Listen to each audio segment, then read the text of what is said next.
Bismillah. Assalamualaikum warahmatullahi wabarakatuh. Alhamdulillah.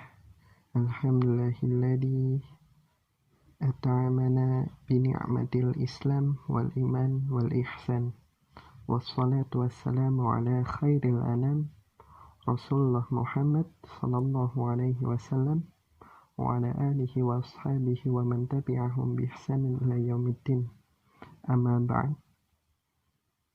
Perkenalkan, kami dari kelompok 3 dengan anggota yang pertama Kisti Aulia NIM 48, kemudian yang kedua ada Rizka Aminatul Hikmah NIM 49, ada Dwi Septi Nurrahmah NIM 50, kemudian yang terakhir saya sendiri Nur Khalis NIM 95. Tanpa membuang banyak waktu,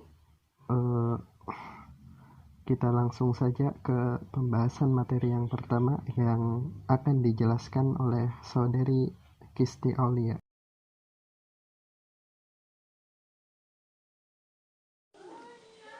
Adanya ajaran tentang HAM dalam Islam menunjukkan bahwa Islam telah menempatkan manusia sebagai makhluk terhormat dan mulia. Oleh karena itu, perlindungan dan penghormatan terhadap manusia merupakan tuntutan ajaran itu sendiri yang wajib dilaksanakan oleh umatnya terhadap sesama manusia, tanpa terkecuali.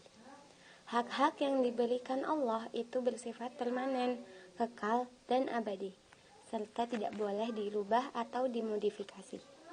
Islam membangun hak asasi manusia atas 2 prinsip utama, yaitu prinsip persamaan atau kesetaraan dan prinsip kebebasan setiap individu. Prinsip pertama bertumpu pada 2 pilar ajaran Islam, yaitu kesatuan muasal manusia dan kehormatan kemanusiaan secara universal. Bismillahirrahmanirrahim. Nama saya Rizka Aminatul Hikmah NIM 49 akan menjelaskan tentang landasan hak asasi manusia dalam Islam. Sistem hak asasi manusia dalam Islam mengandung prinsip-prinsip dasar tentang persamaan, kebebasan, dan penghormatan terhadap sesama manusia. Persamaan mempunyai arti Islam memandang semua manusia sama dan mempunyai kedudukan yang sama, yaitu yang satu-satunya keunggulan yang dinikmati seorang manusia atas manusia lainnya yang hanya ditentukan oleh tingkat ketakwaannya.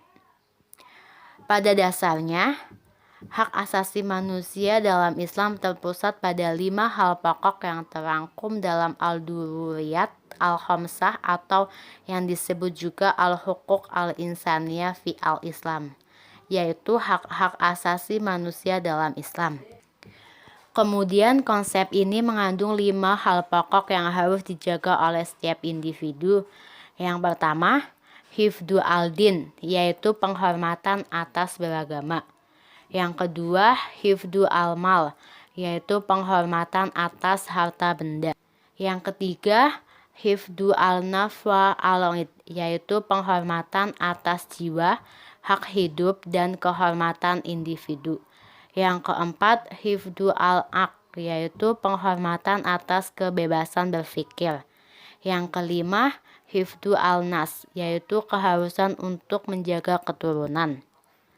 Kelima hal pokok ini yang harus dijaga oleh setiap umat Islam supaya menghasilkan tataan kehidupan yang lebih manusiawi dan berdasarkan atas penghormatan individu atas individu, individu dengan masyarakat, masyarakat dengan masyarakat, masyarakat dengan negara, dan komunitas agama dengan komunitas agama lainnya. Penafikan terhadap hak asasi manusia berarti penolakan nilai fitrah yang merupakan anugerah Allah yang paling penting.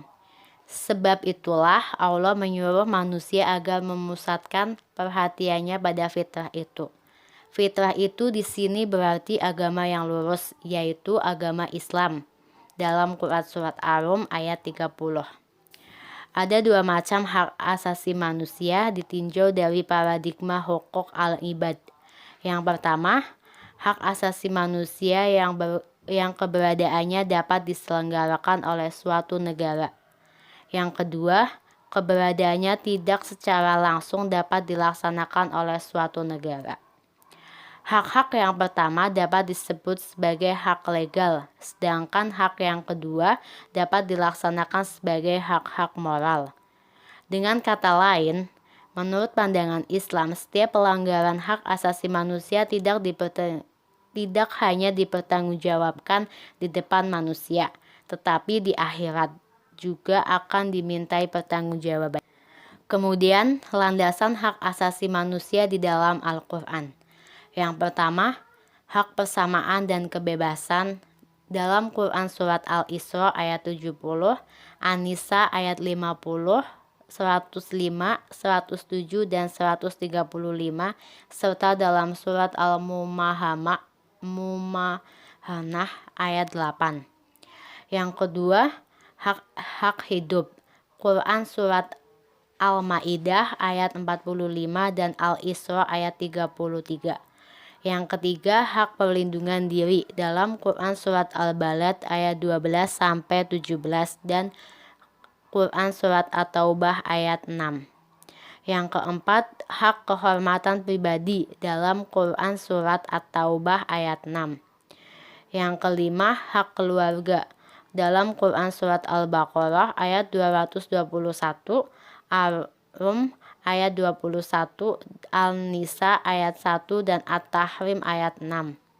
Yang keenam, hak anak dari orang tua dalam Quran Surat Al-Baqarah ayat 233 dan Quran Surat Al-Isra ayat 23-24. Yang ketujuh, hak mendapatkan pendidikan, yaitu dalam Quran Surat At-Taubah ayat 122 dan Quran Surat Al-A'laq ayat 1-5. Yang kedelapan, hak kebebasan beragama dalam Quran Surat Al-Kafirun ayat 1-6, Quran Surat Al-Baqarah ayat 136 dan Quran Surat Al-Kahfi ayat 29. Bismillahirrahmanirrahim. Saya Dwi Septi Nur Rahmah akan menjelaskan tentang hubungan jihad dan HAM dalam Islam. Makna jihad secara bahasa adalah kesulitan atau juga diartikan kesungguhan, kemampuan menanggung beban dan kesulitan. Jihad dalam aspek bahasa bermakna mencurahkan segala usaha atau tenaga untuk memperoleh tujuan tertentu. Sementara pengertian jihad dalam konteks syar'i adalah mengerahkan segenap potensi untuk berperang di jalan Allah, baik secara langsung atau tidak langsung. Al-Quran menggunakan istilah jihad untuk menyebut tindakan upaya keras untuk melayani maksud Allah di muka bumi ini. Al-Quran tidak menggunakan kata jihad untuk merujuk pada peperangan atau pertempuran.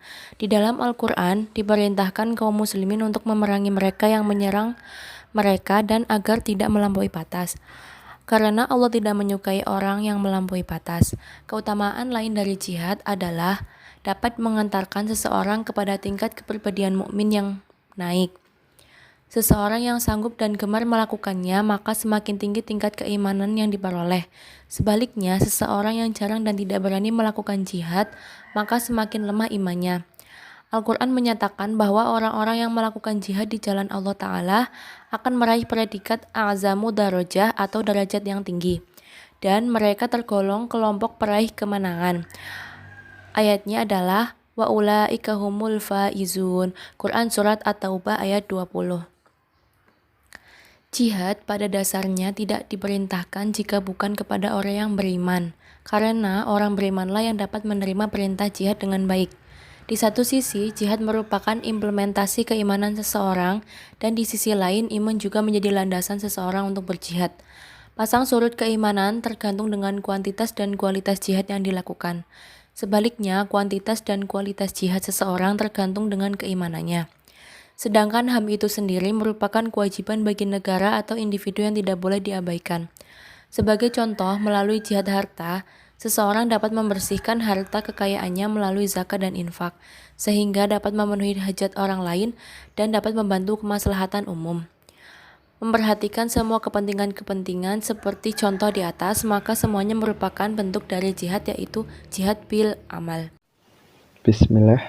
Perkenalkan, nama saya Nurkhalis, NIM 95. Akan menjelaskan bagian tentang pro dan kontra terhadap terorisme dalam konteks jihad dalam Islam. Selama ini, terorisme identik dengan aksi yang digunakan dengan cara kekerasan dan ancaman untuk menciptakan ketakutan publik. Kejahatan yang ditunjukkan kepada negara, masyarakat, atau individu. Masyarakat tertentu memerintah anggotanya dengan cara teror. Juga melakukan kekerasan dengan maksud untuk mendapatkan sesuatu yang melibatkan sesuatu tentang senjata api dan bahan peledak. Akan tetapi, jihad yang dimaksud di sini yang dimaksud oleh syariat Islam adalah aksi yang dilakukan secara sungguh-sungguh dalam memperoleh sesuatu yang mengerahkan segenap potensi untuk berperang di jalan Allah, baik secara langsung maupun tidak.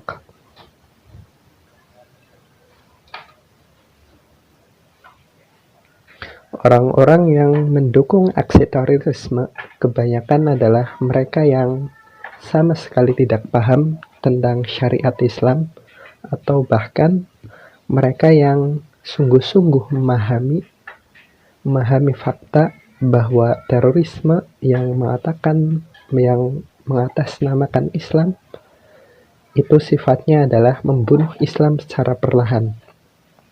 Salah satu bentuk perbuatan jihad yaitu memberi pengajaran terhadap seluruh manusia kepada jalan kebenaran dan mengembalikan tujuan dari penciptaan manusia, atau kembali kepada fitrah, yaitu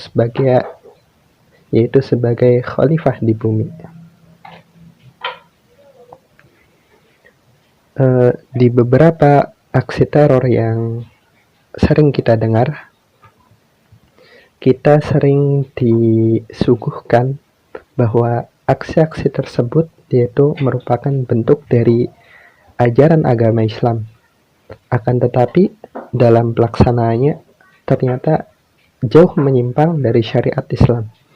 Misalnya jihad melalui tindak kekerasan dengan cara menghilangkan nyawa orang lain. Selain itu, mereka juga menebarkan teror di tengah-tengah masyarakat hingga mengganggu ketentraman masyarakat. Akan tetapi dalam syariat Islam, syariat sangat menjunjung tinggi perdamaian dan kerukunan. Kita ambil contoh saja, dalam syariat Islam, salah satu peraturan dalam peperangan, dalam jihad, yaitu tidak boleh membunuh, tidak boleh menghancurkan gereja-gereja atau tempat peribadatan, kemudian membunuh wanita dan anak kecil. Jadi dalam syariat Islam sangat jelas bahwa aksi terorisme itu sepenuhnya tidak sesuai dengan ajaran Islam. Karena dalam konsep Islam, eksistensi sebuah agama diakui meski bukan untuk dibenarkan. Selain itu, Islam menyuruh kepada setiap pemeluknya agar saling menghormati satu sama lain terhadap hak-hak yang dimiliki oleh individu. Karena itu, Islam melarang adanya permusuhan antar sesama hingga munculnya pertumpahan darah. Sekian. Demikian penjelasan dari kelompok kami. Apabila ada penyampaian yang kurang tepat atau mungkin menyinggung, kami mohon maaf yang seikhlas-ikhlasnya. Atas perhatiannya kami ucapkan jazakumullahu khairan. Terima kasih. Wassalamualaikum warahmatullahi wabarakatuh.